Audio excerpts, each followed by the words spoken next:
As the nation embraces a move for historic change, more than ever, Americans want their news fast, fierce, and focused. Today's guest is Judge Jeanine Pirro, co-host of The Five, the #1 rated primetime show on television, whose opinions are widely heard and advice widely followed. She knows the difference between courts of law and the court of public opinion, and how each impacts the other. From Ballard Studios in Washington, D.C., a special episode of 13th and Park. The hard things that are necessary, we either do it or we'll pay the price down the road. That often is missing in politics. We have to solve everything. It's a nightmare. You and I can differ, but that doesn't mean you and I cannot be friends. I have faith in the American people. Those are the facts. The Illuminati, right there. Aliens could have invaded and nothing would surprise me at this point. We went from North Korea to Eminem. That's a lot, man. What's in this tea? Well, Judge, great to have you on 13th and Park. I got to tell you, I'm a little nervous about this because of all the things you've already done in your career. I'm sure a lot of people say this to you all the time. It's so impressive and so interesting to follow. Let me just interrupt you for a second. Yes. Like, my kids are not at all impressed. So I'm used to people not treating me well, but I'm very grateful for that kind introduction. Thank you. So, Judge, you obviously made the transition from law to media. But the way you present on television reminds me of a lawyer making the summation to the jury. How much of that is a part of kind of your experience and your background? And why did you make that transition from the practice of law, prosecutor or judge, to now the court of public opinion? Let me start by saying, number one, I think that when you're a lawyer, I think you're just trained to think and look at things differently. So if I do present as a lawyer or evidence in my argument to the jury, which in this case on Fox is the public, it really is about my training. And I believe that if you're going to make a representation or a claim, you should have some facts to support it.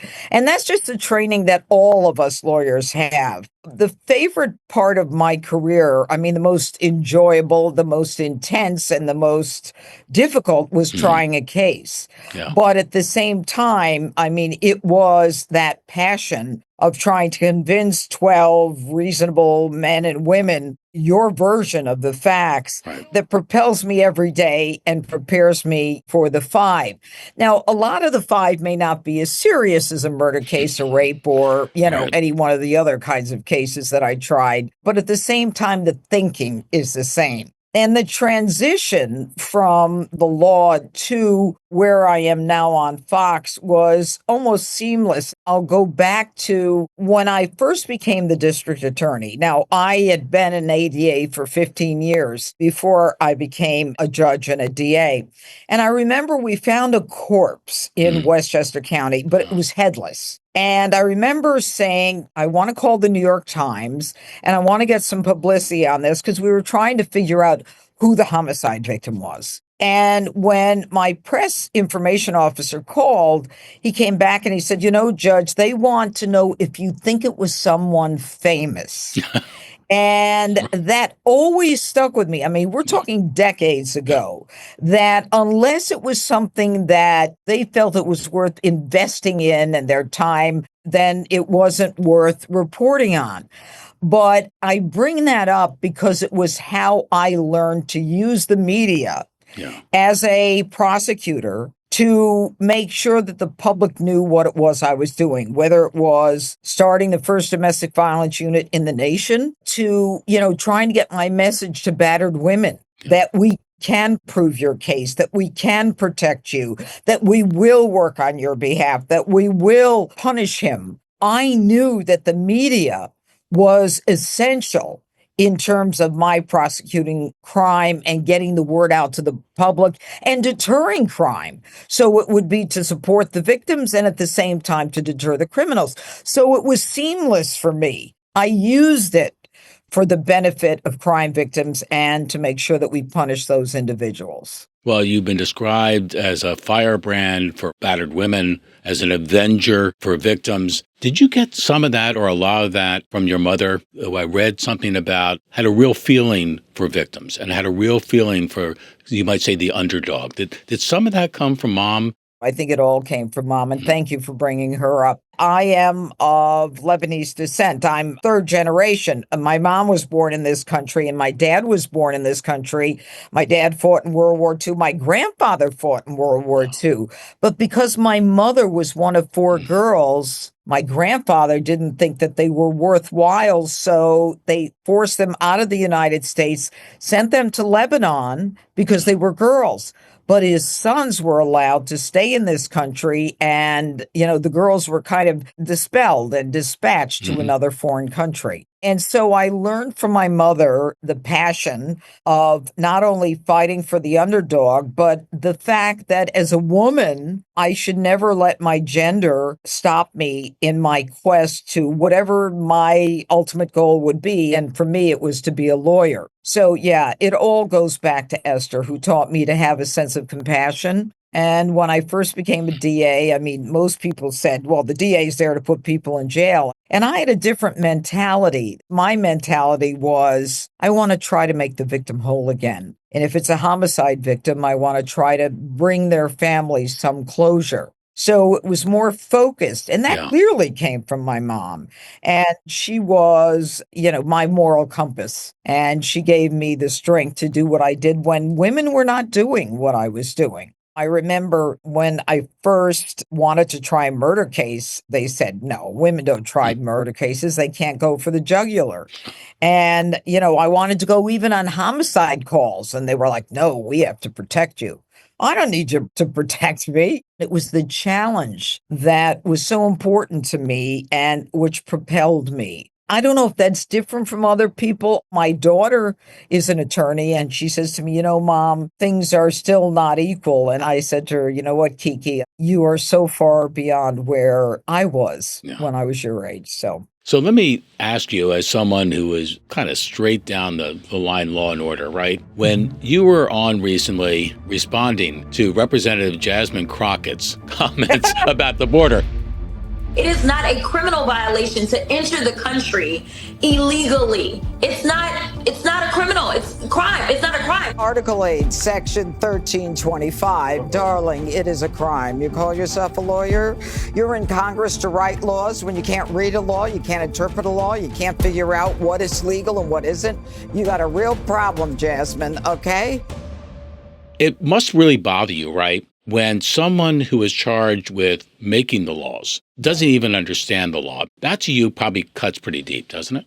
It cuts very deep because, you hit the core of it. And that is that someone who is in the business of writing legislation cannot read the law for what it is. And it's federal legislation. Federal, it's what she does. Right. The thing that made it even more frustrating for me was not only that that's her wheelhouse and she doesn't comprehend it, but that they have allowed the politics and the ideology of their leftist progressive movement to infect the truth of the law. And, I get what's going on in America today, but you cannot use your political agenda to interpret a law that clearly says that they can't be here, that they are illegal, that if you hide them, that, you can be charged. You've got to be honest. Right. Please don't lie to me. I even wrote a book. It's in my office somewhere called Don't Lie to Me. When I was a judge, I would say to a defendant, don't lie to me. You could say whatever you want. Say whatever, right. Don't lie to me, Right. okay? It makes me crazy. It just, there's like something that goes off in my head. But I'm telling you, she's the one to watch. She's the one who's trying to make her bones, so to speak. It'll be very interesting to watch. Well, you've had, observations about other Democrats, AOC, John Fetterman. Senator Fetterman said something interesting that probably mirrors the fact that right now, Democrats are looking at historic lows in terms of public approval for the party. He said, basically, there's a disconnect between our party and real people. Do you think that's what it is with Democrats, that they kind of, not that they went to sleep on things, but just somehow they seem to stray from where the American consciousness now is? I have to tell you, to have a 29% approval rating, as the Democrat Party does today, you really have to work for that. And I got to tell you, they worked for it and they earned it. They earned it because they not only didn't listen, but they don't represent normal people. There is this segment of the Democrat Party that has taken over the party. I don't know anyone who's normal who thinks that a child should be able to transition and not tell the parents. I don't know anyone who's normal who thinks a guy who takes a few hormones and says, I'm really a woman and I want to beat the hell out of a woman in a boxing match or in volleyball, I want to spike the ball to the point where she has traumatic brain injury, thinks that's okay. This is not normal. And that's why Donald Trump, as much as they destroyed and maligned this man, they couldn't beat him because they were so off kilter. That's not America. That's not who we are. And you've got a judge today who's saying, bring that plane back with the Tren de Aragua. That is the most violent gang in the world. Exactly. In the world. Right. Their business is to kill. When I was the DA, I remember when my investigators, I had like 50 investigators in my office, and we had a gang prosecution unit where we would identify gang members. And someone came in and said, boss, we've got some MS-13. And I was like, MS-13? In order to be a member of that gang, you have to kill someone publicly. I mean, these people are not humans. They are animals and they are savages. And when you've got the left that will sit there during Donald Trump's address to a joint session of Congress and not even smile for a 13-year-old who's had 13 brain surgeries or recognize the mother of Jocelyn Nungari, an 11-year-old, how dare you? How dare you? And you know what? I'll give them the benefit of the doubt. They don't deserve it. But I'll say, you know what? Maybe you need to see some autopsy photos. Maybe you need to see some videos of what these people do. But they're not going to buy it because we saw what happened in Israel on October 7th. Doesn't bother them a bit. Right. So it's time for people who understand law and order, who understand justice, who understand the most important thing that a government can do, which is the protection of its people, to demand it. And the rest is nonsense. So obviously, some of the same polling showing that Democrats are at their nadir. You see the same polls talking about Donald Trump being popular. In fact, I think it's NBC said he's at the highest approval rating since he took office the first time. So what does he need to do since he's on this push for dramatic transformational change? Is it peace on the border, peace in Ukraine, the price of eggs? Is there a moment that can kind of confirm for people, oh yeah, that's what we voted for, and damn if he isn't doing it? It's a good question. And I think the answer to the question is that he's already doing it. And he is working so quickly that they can't keep up with him. Lawrence O'Donnell on MSNBC said, I need a rest. It's been 52 days. My then husband was his lawyer. Donald Trump would call my house at 5 a.m. and think it was normal. And, that's when I knew this man has a lot of energy, and he continues to. But what's so impressive to me is it's not just about the border now and, the great choices he's made for his cabinet picks, but the fact that Donald Trump is trying to bring world peace tells you that the capacity of this man is enormous, and he's not going to slow down. And he is a different Donald Trump. I've known him 40 years. He's different. He is on a mission, and there's nothing that's going to derail or distract him. And the American people are behind him. And you know what? At some point, people will start to say, oh, I didn't like this or I didn't like that. Maybe the Democrats will get their stuff together. Sure. But you know what? My message to the Democrats is stay the course. Hey, you believe in that stuff? Stick with it. Maybe you got somebody out there who agrees with you. Let me take you to one of your favorite subjects, The Five. Yes. Which I just noticed this week. It was the number one rated show in primetime television, not just the number one cable rated show. What is it about The Five that people just continue to want to come back to and to be a part of? It's a great question. And kudos to Suzanne Scott, who is our CEO, who put together a group. The Five has been around for a while, but it's only in the past few years that it's been number one. We've got very strong personalities on the Five, and we all like each other. And we all respect each other. We will fight tooth and nail. And then during the break, we'll talk about like Jessica and I, right? We are polar opposites politically. But she and I are pals. She has a 3-year-old child. I have a 3-year-old grandson. We talk about clothes and jewelry. We go to dinner, okay? I love Jesse Waters. I mean, I've known him forever since I've been here. And Dana Perino is so smart. Oh. Harold, I love. Also, Harold's another Democrat. There are days I want to smack Harold and say, Harold, stop being so nice and just tell us exactly what you think. There's a lot of viewers of the 5 who are Democrats. And a lot of them came in when they realized after October 7th that mainstream media is not taking the side of Israel. And we are taking the side of Israel, the only democracy in the Middle East, the only country that's willing to be our ally. That's it. And so the Democrats started slowly to come in. And I think it's great. I think it's a wonderful thing. It's a lot of fun. So there are a lot of sides to any person, right? There are a lot of sides to you, Judge, most of which, of course, we've seen on television. But, you've written books. You are a cancer survivor for those that really needed a shot in the arm. I know your mom went through that, too. But there's another side I saw to you recently. So let me play this clip. Where's Drive? Yep. Oh, I feel good already. Where is Drive? Judge, don't hit him. Don't do it. How do I look? I think you look great. You look like $1 million. Yeah. Yeah. Right, shut up. Okay, now, here we go. The judge has taken over. Okay. Folks, Just to let everybody know I'm here.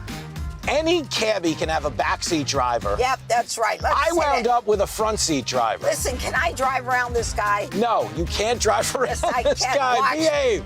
Don't Watch do me. it, Judge. Where There's are we going? people on bicycles. Where are we going? To jail. I assume all this was like unscripted. The two of you together in a car, much less a taxi, it's got to be a hoot. Yeah, it was totally unscripted. This is how it works. So Jimmy Fallon has this segment on his show. You know, he's a New York cabbie. He's got this real cab, drives the cab. I'm sitting in the back. We're having a few laughs. And then I said, Bull, I want to drive this cab. He says to me, you can't drive the cab. I said, Bull, they told me I can't my whole life. Get out of the cab. He said, Judge, you can't drive this cab. I said, Bull. I probably said the whole thing. I got out of the cab. I go to the front of the cab. And as you could see, the car is like rocking. The brakes sucked on that cab.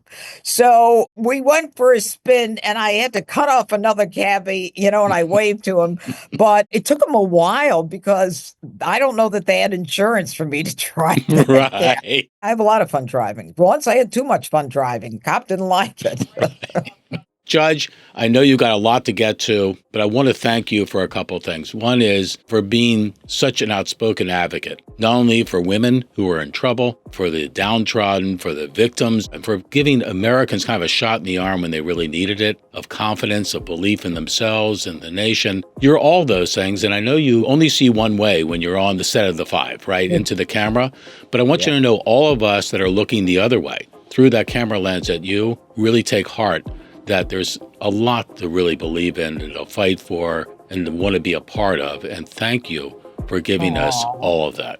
That was so nice. Thank you so much. I really appreciate that. You know, it's been an honor for me to fight for the underdog. That has been my calling from the get-go. And it's not over yet. So thank you, and God bless you too. One more thing, by the way, when I get a text from Jasmine Crockett, what do I do with that text? Send it to me. I'll take care of it. Okay? You got it. You have my number now. Call me. Judge, take care of yourself. You too. Thank you.